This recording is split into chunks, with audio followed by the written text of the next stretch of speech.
Entonces, las cosas que se han desarrollado antiguamente, todavía la mayoría se mantienen. Entonces, se va volviendo cada vez más voluminoso. Así que es un poco difícil resumir todo en poco tiempo. Vale, esa es una de las dificultades.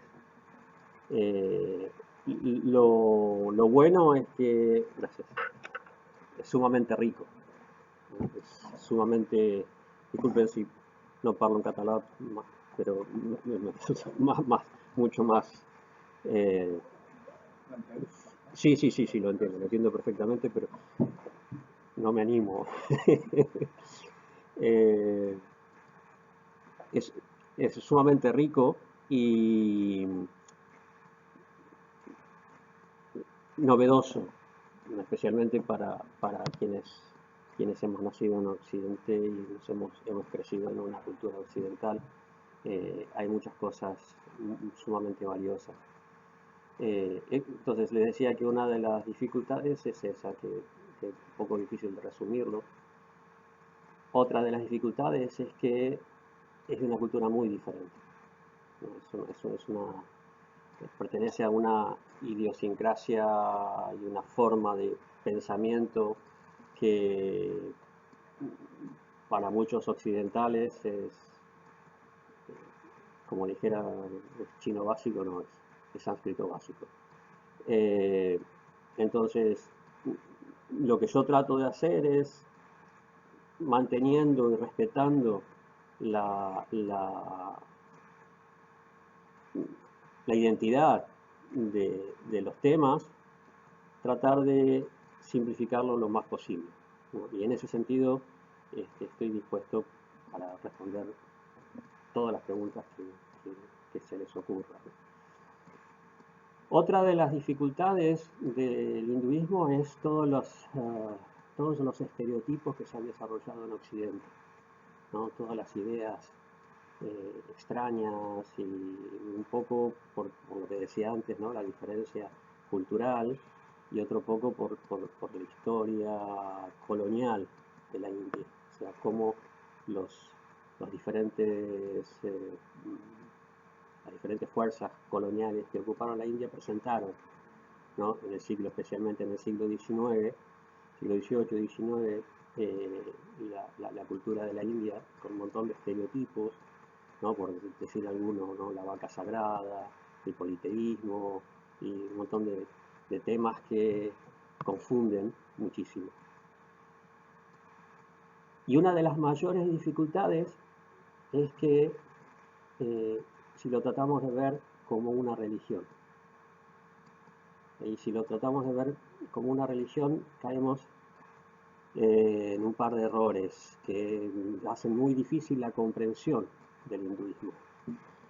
Digo, no porque no tenga ideas religiosas, sino porque de principio no es una sola religión, son varias religiones, que fueron agrupadas bajo un solo nombre.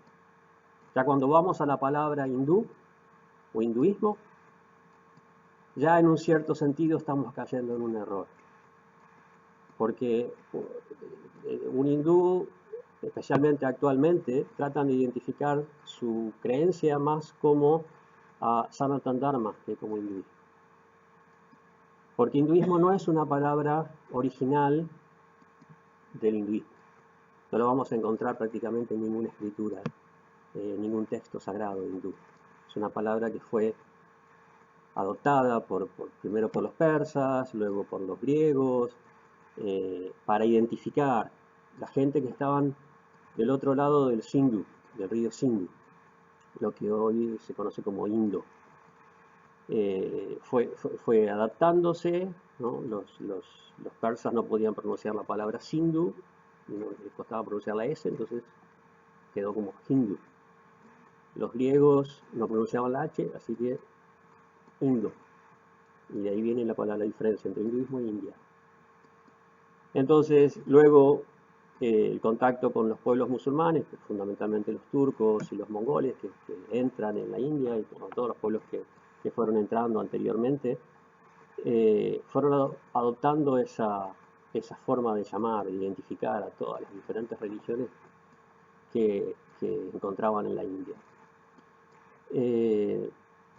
Finalmente, en el siglo XIX, los hindúes adoptan esa palabra, aceptan, para identificarse, fundamentalmente por una necesidad de diferenciación de quienes habían sido sus colonizadores durante cientos de años, es decir, los mongoles,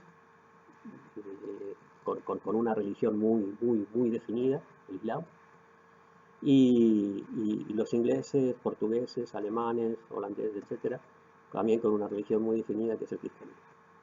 Cuando surge esa necesidad de independencia, necesitan agruparse y aceptan esa identificación que habían estado recibiendo durante mucho tiempo. La primera vez que aparece la palabra hindú en un texto hindú es en el siglo XVII, en el que se relata cómo un gobernante musulmán identificaba a los hindúes. O sea, no es que ellos se identifican con esa palabra, sino que dicen, bueno, los musulmanes nos llaman de esta manera. Entonces, ante esa necesidad de agruparse, dijeron, bueno, sí, está bien, los llamamos hindúes. ¿Por qué? Porque las diferentes religiones mayoritarias serían el Vaishnavismo, o sea, o Vishnuismo,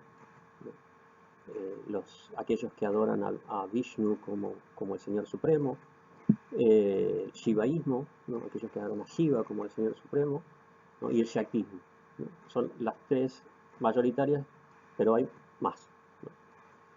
El Shaktismo que adora a la Shakti o al poder femenino como lo supremo. Comparten muchos elementos. Entonces, cuando queremos identificar el hinduismo, tenemos elementos, y ellos tienen elementos que pueden decir, bueno, esto es compartido por las diferentes tradiciones. Pero fundamentalmente tenemos que considerarlo una familia de religiones.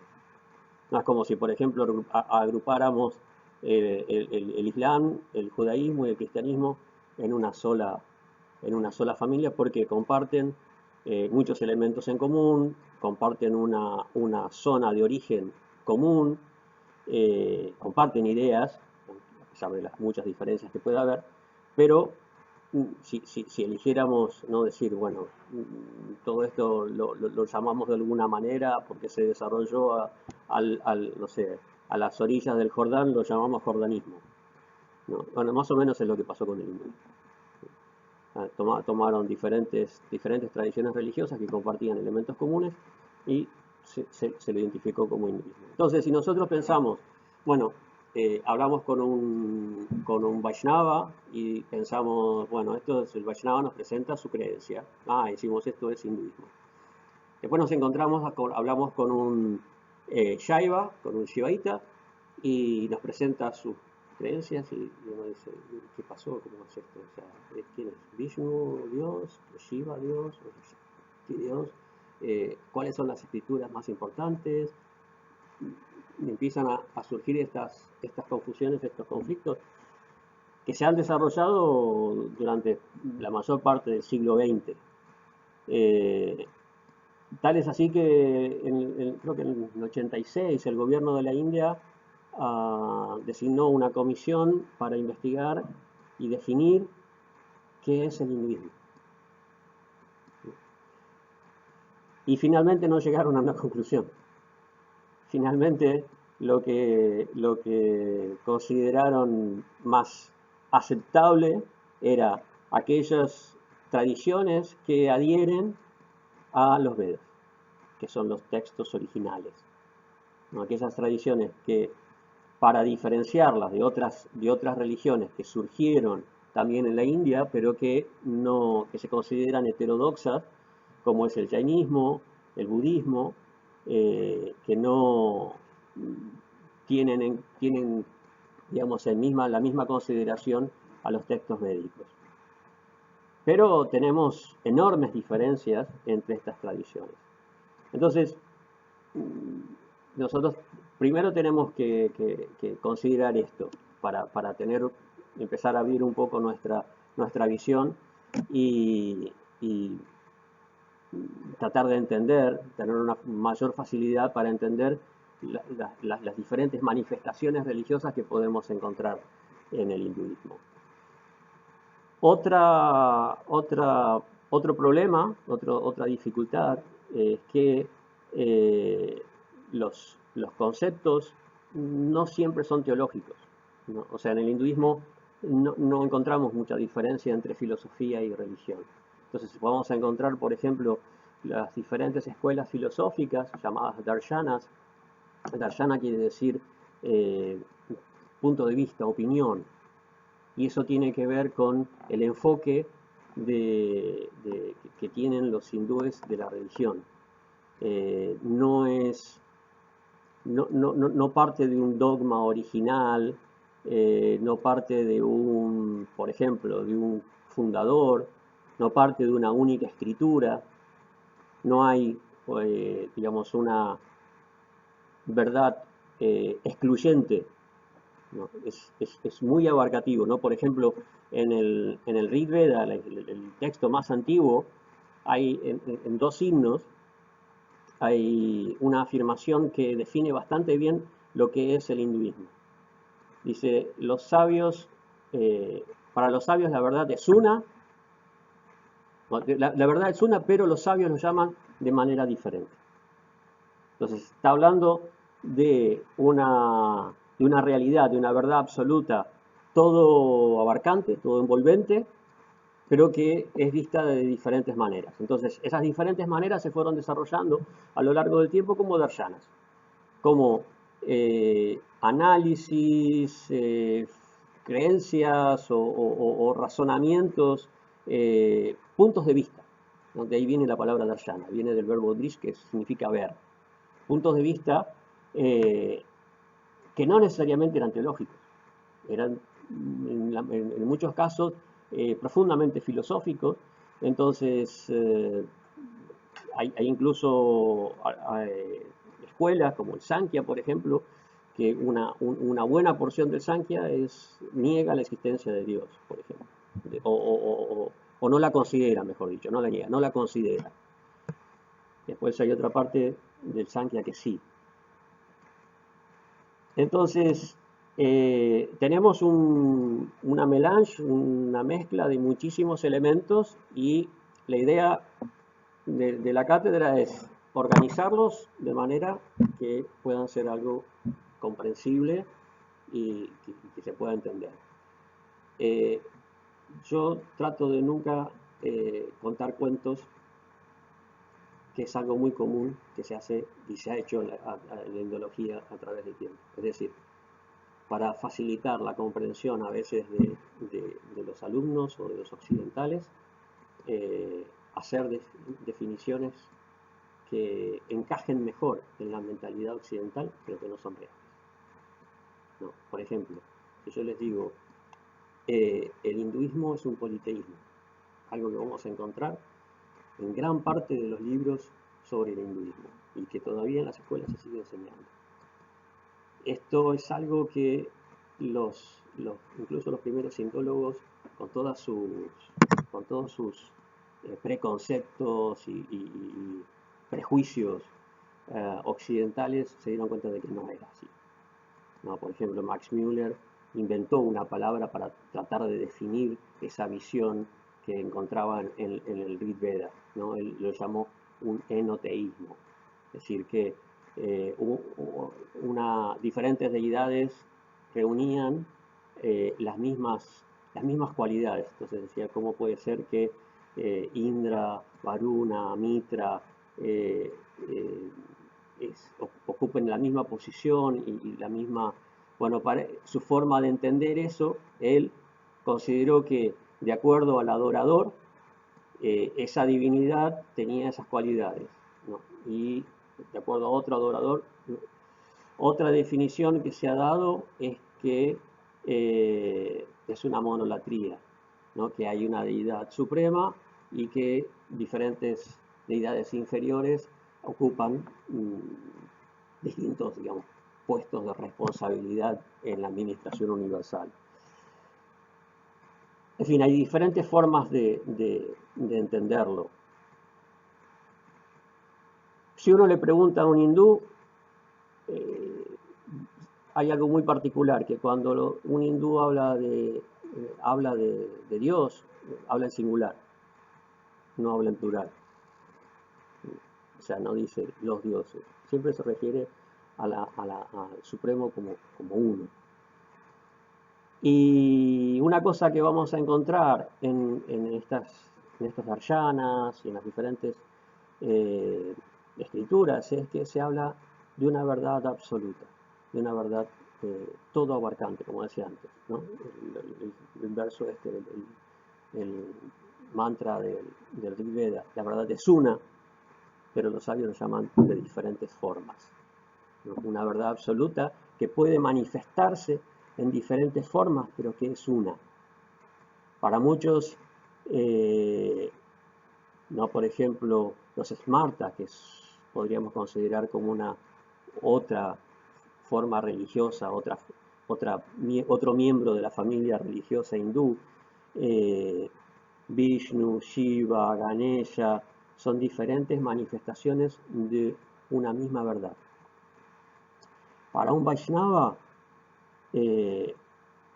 hay una verdad suprema que es Vishnu.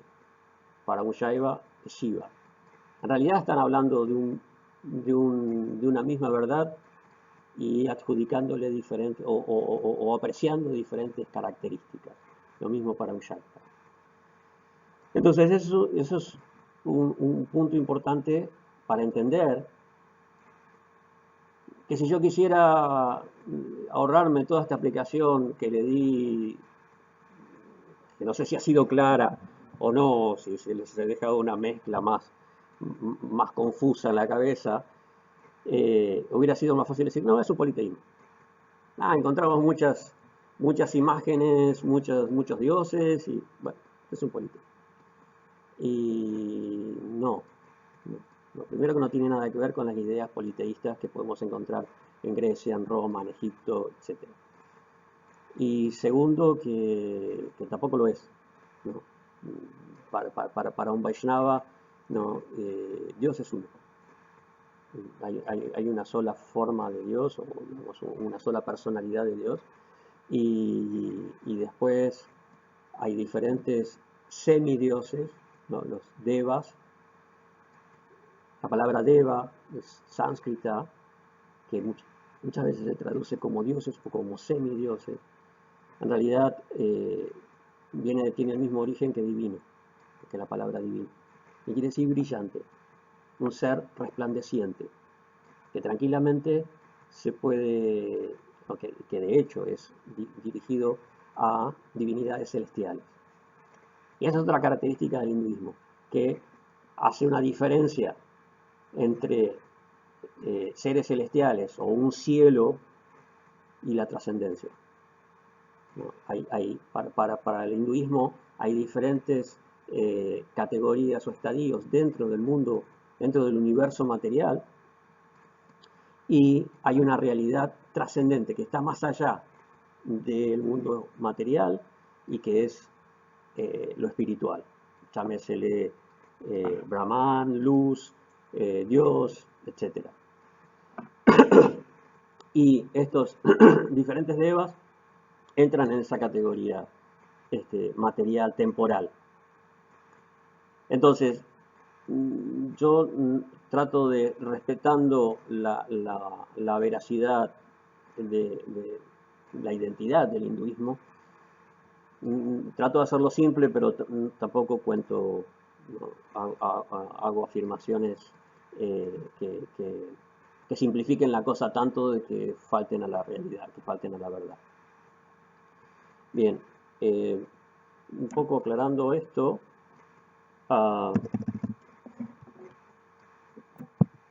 no sé si tienen alguna pregunta, alguna duda en relación con esto que hablamos, que hablé. ¿Algún comentario? Sí. Me derrumba todo lo que yo. Todo lo que yo he leído. Lo siento. No por nada, que es fácilmente asumible, pero sí, Sí. tenía la idea de que si ahora es un gran después, Ganesh era otra cosa, era un dios, pero como más práctico, ¿no? O sea, incluso que se acudía para temas de hogar o después otros. Sí, sí. Esa era una idea que yo tenía del panteón Claro. pero que lo he leído no en un libro, en todo lo que he leído. Sí, sí.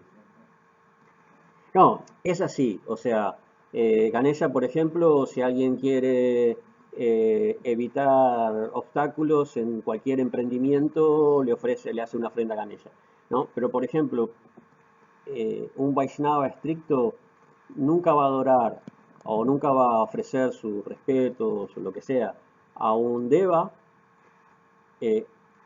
como Dios, sino como un devoto de Dios o un sirviente de Dios, ¿no? El Bhagavad Gita es sumamente claro en este aspecto. ¿Sería como para nosotros los santos?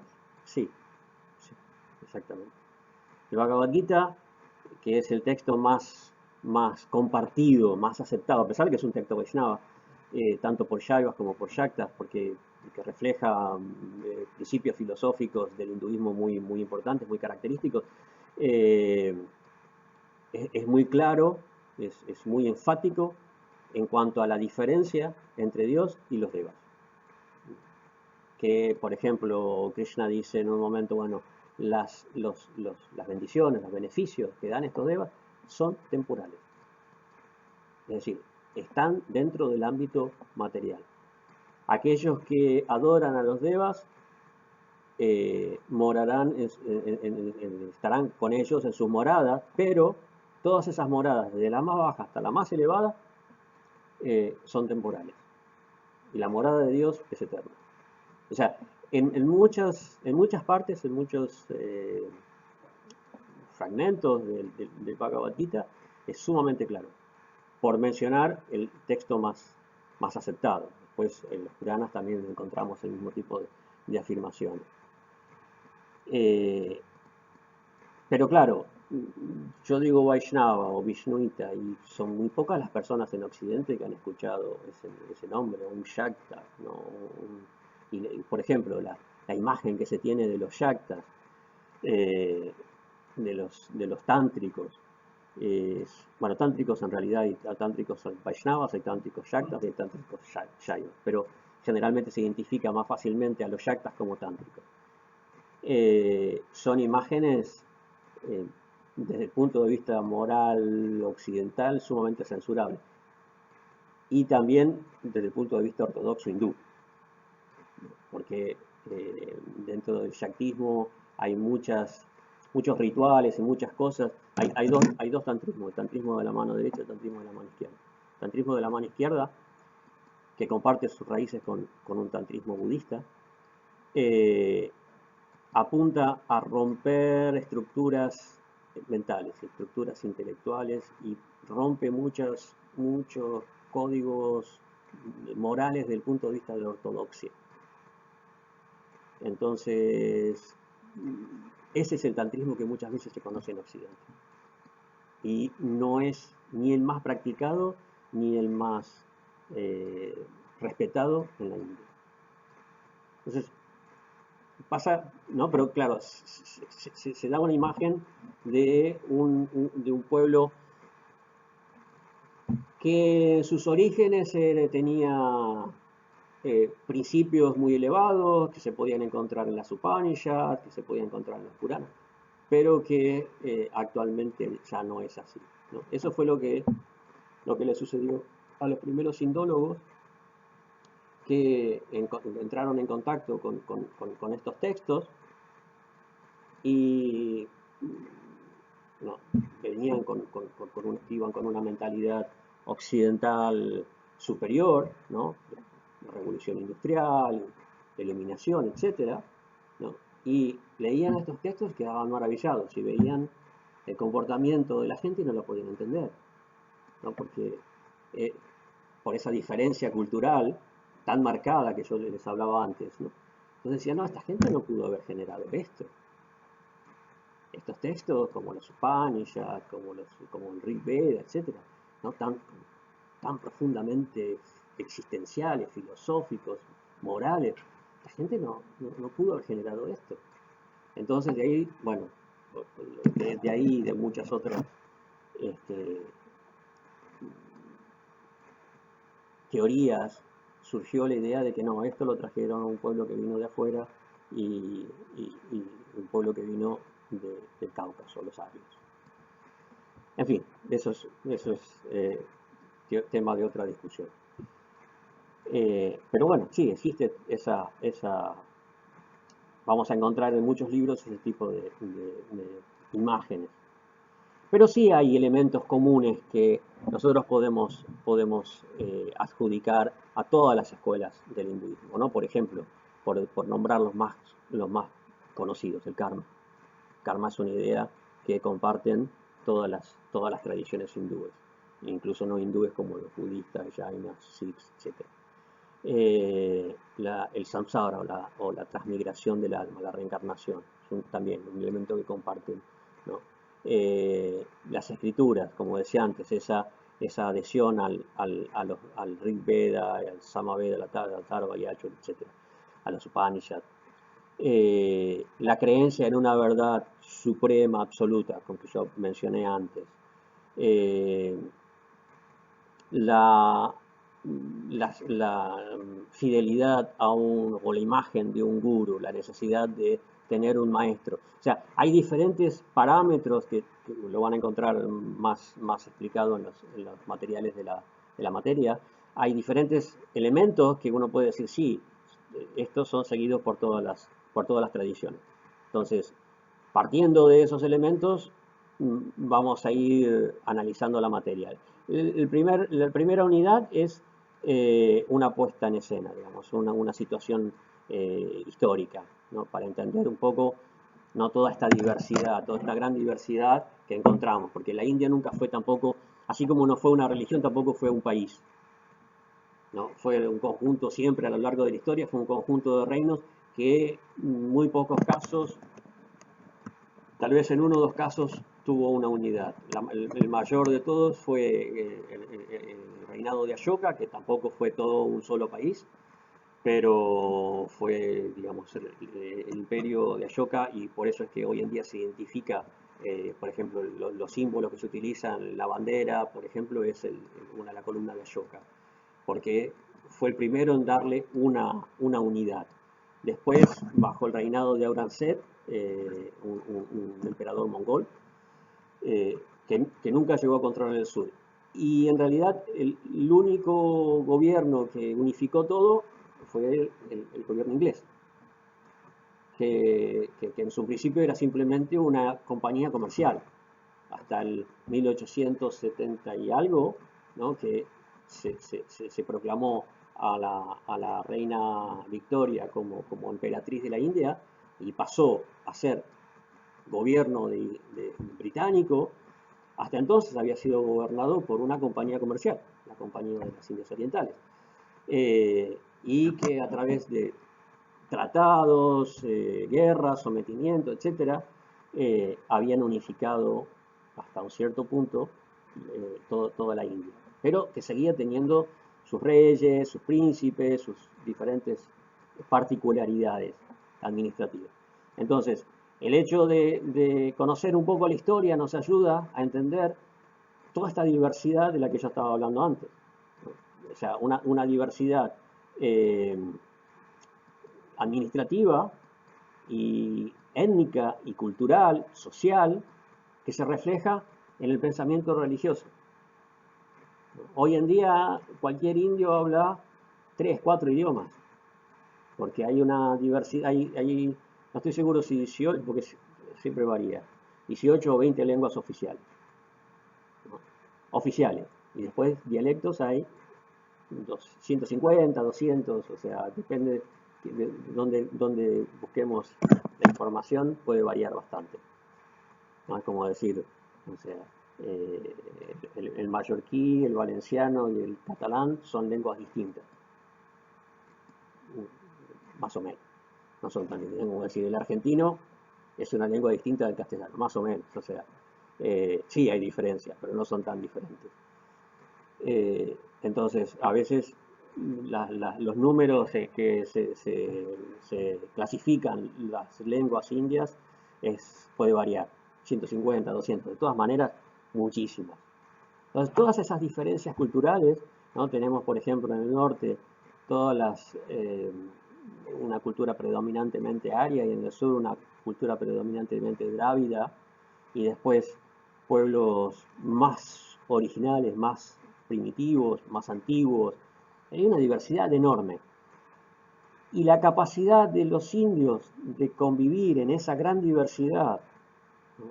Y mezclarse, en realidad, en general, las guerras y los conflictos que había eran más producto de los gobiernos que de la gente.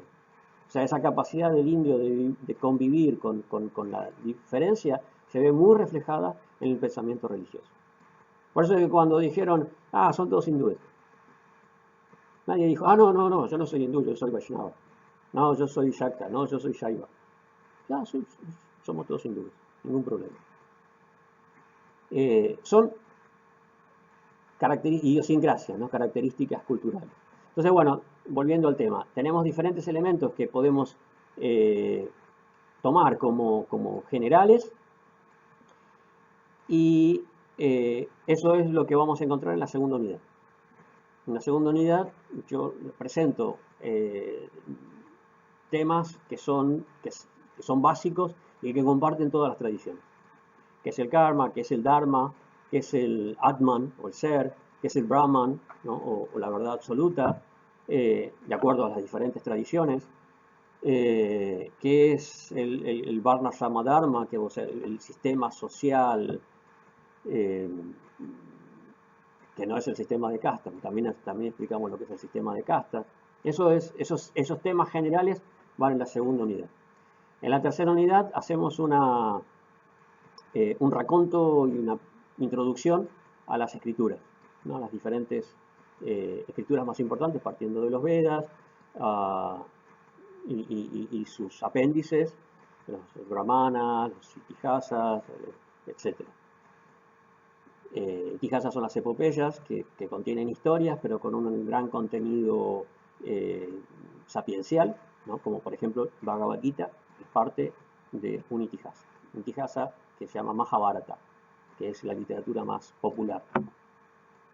Y los Puranas, que también son historias antiguas que contienen enseñanzas. Eso sería la tercera unidad. En la cuarta unidad entramos de lleno en la parte de las escuelas filosóficas de pensamiento, los darshanas que yo mencioné antes. En la quinta vemos las diferentes tradiciones religiosas, ¿no? los miembros de esta familia de religión que yo mencionaba. Y finalmente en la sexta es la más, para terminar, la más sencilla y quizás, ¿no?, para algunos la más atractiva, son las ceremonias, las festividades, la parte litúrgica del hinduismo. Básicamente eso sería la materia. No sé cómo estamos de tiempo.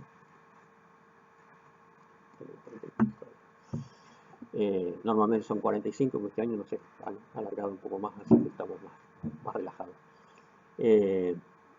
No sé si quieren hacer alguna pregunta, alguna duda, comentario. Si han tenido, tú me decías que has tenido experiencia leyendo diferentes textos, que conoces más o menos. Bueno, yo alrededor de los 15 años descubrí el yoga. Ajá. Y bueno, rápidamente empecé a leer y a practicar el yoga primero con libros. Sí. Después, al cabo de unos años, se encontró un buen maestro y estuve bastantes años con él y eso. Pero bueno, y he viajado un par de veces a la India. Qué bueno. Pero la verdad, siempre he relacionado el hinduismo, por supuesto, con toda una cultura alrededor de todo, pero lo he relacionado con religión como tal, en un pensamiento religionista, digamos. Y y esto y como con la visión del panteón, Ujú. un panteón además piramidal. Que lo reformulo todo y que Sí, no, no me, no, es que no me sale. también muchas veces es, no hace falta descartar, sino diferenciar, profundizar y poder diferenciar más en la esencia, y porque también hay unos aspectos superficiales, que es lo que generalmente se presenta, que no necesariamente son mentira o son erróneos, pero son superficiales y no constituyen la esencia de la religión. Entonces, en la medida que vamos profundizando, podemos diferenciar un poquito más. Bueno, no, esto está bien para esta rama del hinduismo, ¿no? Y en Barcelona, por ejemplo, hay una comunidad hindú como tal, que se llama hindú, Sí, que las personas que vienen de la India están agrupadas de alguna manera. hay varias comunidades en realidad. Generalmente se agrupan por el lugar de origen, ¿no? Por ejemplo, tenemos una comunidad bengalí bastante importante, yo creo que la más numerosa de todas, eh, que vienen tanto de Bengala Occidental como de Bangladesh, ¿no? Bengal quedó dividido luego de la partición, ¿no? La parte oriental en un principio fue Pakistán, después fue Bangladesh, y la parte occidental quedó dentro de la India. Eh, hay una comunidad grande de bengalíes, algunos musulmanes, otros hindúes, pero que conviven. Y hay una comunidad sindhi, ¿no? que son de la zona noroeste. Eh, Hay muchos también del sur de la India, que tengo varios amigos que son del sur de la India. No, pero la más numerosa es la bengalí. Y, y bueno, algunas comunidades tienen sus templos, ¿no? Los bengalíes tienen su centro, su templo. Eh, Quiero decir, Aquí en Barcelona tienen uno, todos los bengalíes sí. practican un mismo rito, digamos. Depende. Bengal se dan dos tradiciones muy marcadas, que es el Shaktismo, ¿no? Por ejemplo, hoy celebran Durga Puja, ¿no? Durga Puja es la adoración de la Shakti. eh, y eso lo hacen en su centro. Después están los bengalíes Vaishnavas, ¿no? Que es la otra tradición de una gran ascendencia en Bengal, que generalmente celebran sus festividades y ceremonias en el centro de ISKCON, que es otro centro, pero ya más que no son solamente originarios de India, sino hay españoles, hay sudamericanos, hay gente es más abierto, es más global. Eh, pero sí, hay una gran... Y por ejemplo, prácticamente todas las comunidades hindúes de Barcelona, ¿no? realizan sus ceremonias con el mismo sacerdote, que es un sacerdote que no es indio y que es de una tradición particular, ¿no? Pero las ceremonias son las mismas. Entonces, ¿no? Lo que son los samskaras, los, los ritos de paso, los sacramentos, ¿no? Bodas, bautismos, etc. Es una persona muy reconocida, muy apreciada, y todos, sean Shaktas, sean Shaivas, sean Vaishnavas, todos lo hacen con el mismo sacerdote. No, particularidades del hinduismo, ¿no? Entonces, si me queda algo más.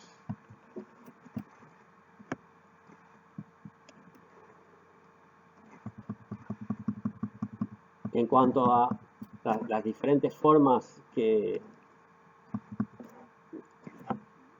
pensamiento, ¿no? que podemos que podemos ver y que nos ayudan a entender el hinduismo, es la concepción del tiempo. O sea, nosotros podemos entender mucho más el tema del karma y fundamentalmente de la reencarnación, el samsara, si lo enfocamos desde el punto de vista de la concepción del tiempo, no solo en la India, en realidad en toda Asia, y la concepción del tiempo en Occidente. En Occidente siempre hemos tenido una concepción del tiempo lineal. En el principio, dice la Biblia, o sea, partimos de un principio y hay un final. El tiempo para los occidentales es lineal. Todo tiene un principio y un final. En Asia no. En Asia es cíclico. No, en Asia, un poco también, no solamente en relación con el tema de la religión, el cristianismo, el judaísmo, el islam, sino también tiene mucho que ver nuestra visión lineal del tiempo, de la forma que se ha desarrollado nuestra cultura, ¿no? Nosotros venimos de una cultura greco-romana fundamentalmente urbana, ¿no? Incluso en muchas épocas se vio el contacto con la naturaleza como algo siniestro, ¿no? Algo peligroso, ¿no? Las fuerzas de la naturaleza. Entonces, nosotros desarrollamos una conciencia, una idiosincrasia un poco apartada de la naturaleza. En cambio, en Asia en general, en India en particular, ese contacto con la naturaleza nunca se perdió. Las ciudades no son tan grandes, a pesar de la gran población que tiene la India o que tiene China. Las ciudades no son muy grandes, porque la mayor parte de la gente vive en el campo. Entonces, ese contacto con la naturaleza les hizo desarrollar una visión cíclica. Los ciclos de la naturaleza se repiten y todos los juzgan en base a, ¿no? Incluso en el judaísmo también tenemos un poco esa visión que la encontramos, por ejemplo, en el calendario judío, ¿no? Que tiene mucho que ver con las cosechas y los ciclos de la naturaleza. Eso es algo muy propio de Asia en general. Entonces, el hecho de ver cómo, no sé, los cultivos dependían, o sea, la vida dependía de los cultivos y no tanto del comercio, no de la ciudad, sino del cultivo en general, y cómo las cosas morían y renacían todo el tiempo, les ayudó a, podemos ver, aceptar una revelación o desarrollar, eso ya depende de cada uno como quiera, o desarrollar ese tipo de teoría, ¿no? De la reencarnación, del samsara. Las cosas mueren, pero no mueren del todo. Después vuelven a renacer. Eso, sí, a ver, el nirvana es un tema propio del budismo en realidad. Pero sí, hay una liberación, un moksha o mukti, se puede nombrar de diferentes maneras, en el cual la persona no vuelve a nacer. Es decir, cuando alcanza su perfección como ser, pero fundamentalmente su autoconciencia espiritual. Ese es otro de los temas que comparten las diferentes tradiciones hindúes, ¿no? Que la persona es un ser espiritual eterno que está dentro de un cuerpo, ¿no? El Atman, ¿no? Y el cuerpo lo ven como un vehículo, como un transporte, que en un momento se abandona y se asume otro, o como un vestido, ¿no? El Bhagavad Gita literalmente dice que el cambio de cuerpo, la muerte y la reencarnación es simplemente como descartar una ropa vieja y ponerse una ropa nueva. Entonces, cuando la persona, el ser, recobra porque actualmente ese ser está influenciado por la ilusión maya, eso es otro de los temas, está ilusionado, está confundido, identificándose con algo, con una identidad temporal, ¿no? Cuando empezamos yo le dije, yo soy Fabián López. No, yo no soy Fabián López. O sea, desde el punto de vista hindú, no. es mi cuerpo, desde este nacimiento tengo este nombre, pero mi identidad real, eterna, es diferente. Entonces, cuando la persona llega a esa autoconciencia, conciencia de sí mismo, conciencia real, más allá de todas las identidades sucesivas, temporales que ha adquirido, entonces ya, eso por un lado, y por otro lado, cuando llega a esa autoconciencia y ya no tiene más deseos de seguir en este mundo, entonces no vuelve a nacer. Para un budista será nirvana, la nada, etc. Para para la mayoría de los shaktas y shaivas será fundirse en la luz, en la refulgencia, en el Brahman, sumirse en el absoluto. Para la mayoría de los Vaishnavas será ir a la morada de Dios y servirlo en una relación amorosa, en una relación de servicio devocional, de bhakti, eterna. El paso por este mundo es simplemente como un sueño. Un sueño en el cual nosotros nos podemos encontrar en diferentes realidades que no son tales, ¿no? En diferentes situaciones que son ilusorias, momentáneas, no muy claras, y en un momento nos despertamos y recuperamos nuestra conciencia. Ah, no, sí, yo soy fulanito de tal. Eso sería la liberación. Eso sería el objetivo de todas las tradiciones, de todos los darshanas, de todas las escuelas filosóficas. Pueden disentir en cuanto a dónde van o cómo va a ser después, pero en cuanto a la liberación, están todos de acuerdo, ¿no? Que este mundo es temporal. El Bhagavad Gita literalmente dice, es temporal y lleno de problemas. Esa es otra cosa muy interesante del hinduismo y que podemos relacionar muy bien con el contexto. La vida en la India es muy difícil, no solamente porque son muchos. Las condiciones geográficas, climáticas, naturales de la India son muy extremas. Es extremo el verano, es extremo el invierno, es extremo el monzón, la época de las lluvias, son extremas las enfermedades. Es difícil. Entonces, a lo largo de la historia, los indios han desarrollado una visión muy negativa del mundo.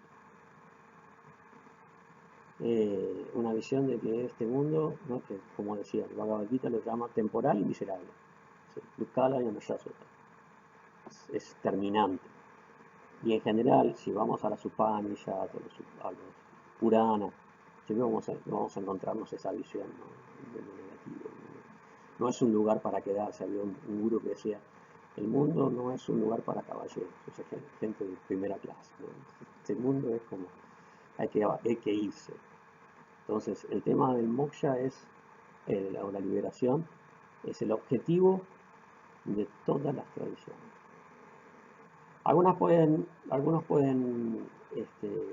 apuntar también a estadios más cercanos, pero superiores, como son la morada de los devas, por ejemplo, ¿no? La ascensión a un cielo material en el que la vida es extremadamente larga y se vive bien, pero en definitiva como un paso intermedio. En definitiva, lo que se apunta es incluso a trascender eso, ¿no? Por eso el Gita dice, ¿no? Todos estos lugares, desde el planeta de Brahma hasta que es, digamos, dentro de esa clasificación de categorías universales, es el lugar más elevado. Desde el planeta de Brahma hasta el más bajo de todos son lugares temporales. La vida es extremadamente larga y cómoda y muy lindo, pero no es parte de la naturaleza del ser. ¿No? Las características del ser para el hinduismo es que es eterno, y eso significa que siempre ha existido y siempre existirá, no muere. Eso es como el ABC del Bhagavad Gita, ¿no? Ahí empieza la instrucción de Krishna a Arjuna. Siempre ha existido, es eterno, es pleno de conciencia y de conocimiento, y es pleno de felicidad o bienaventuranza, de placer interno, es su esencia, no es algo que necesite externamente. Cuando recupera su conciencia espiritual, su conciencia, su verdadera identidad, automáticamente se vuelve consciente de que es así, de que esas son sus cualidades, su naturaleza. Entonces, todas estas tradiciones apuntan a eso, más allá de todas las diferencias que podamos encontrar. Entonces, si nosotros podemos, digamos, si yo puedo transmitirles y ustedes pueden asimilar esos elementos básicos, después lo demás encaja mucho más fácilmente.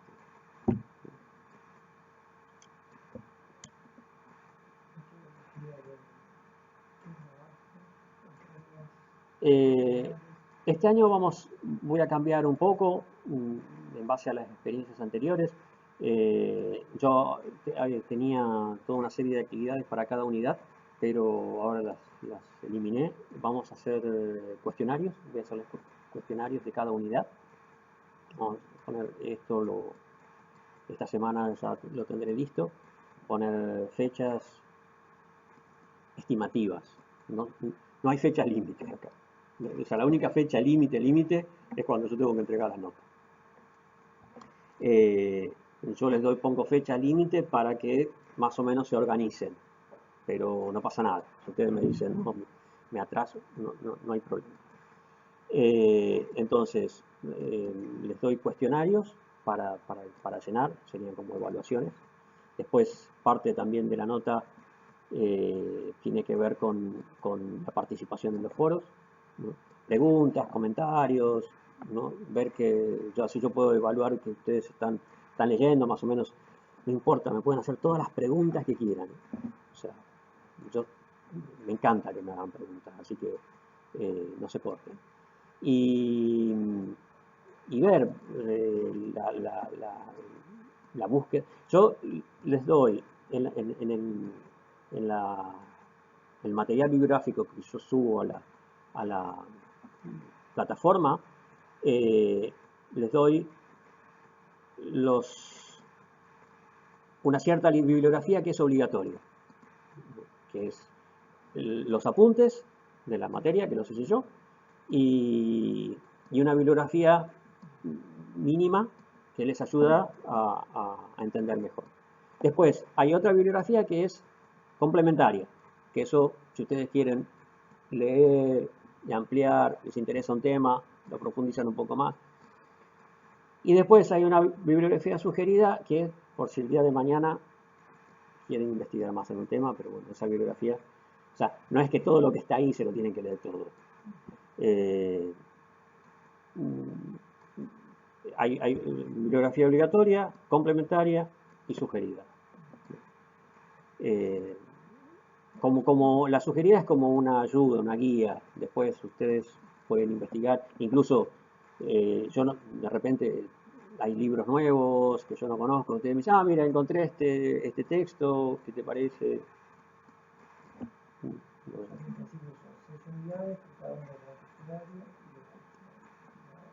Eso y la participación en los foros. Y yo iré evaluando si han buscado, si han investigado.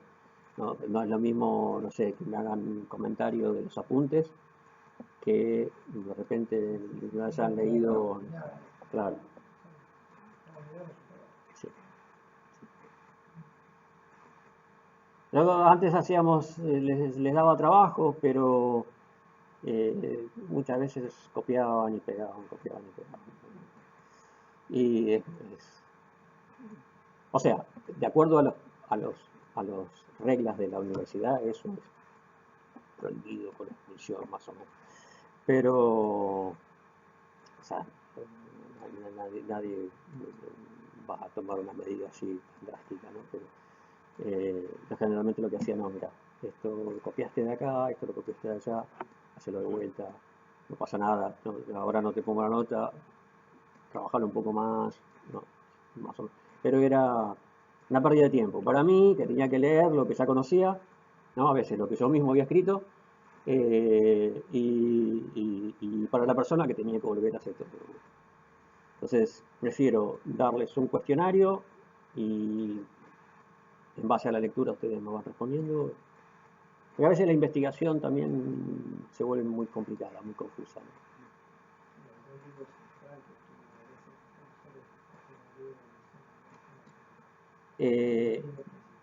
Sí, el libro, hay, a lo largo de la historia de la endología, hay muchas de las cosas que yo señalé antes, ¿no? Muchos mitos, muchas cosas preconcebidas que se mantuvieron hasta la década de los 60, 70, ¿no? Conceptos del siglo XVIII, siglo XIX, que se venían arrastrando, ¿no? Y como una herencia, ¿no? Y recién en los 60, 70 hubo una revisión de los académicos occidentales que todavía está en mucho desarrollo, ¿no? Y hay textos que son más modernos y que están más actualizados a una visión más realista del hinduismo, ¿no? Uno de estos es Gavin Flood, por ejemplo, que es uno de los textos que recomiendo ahí.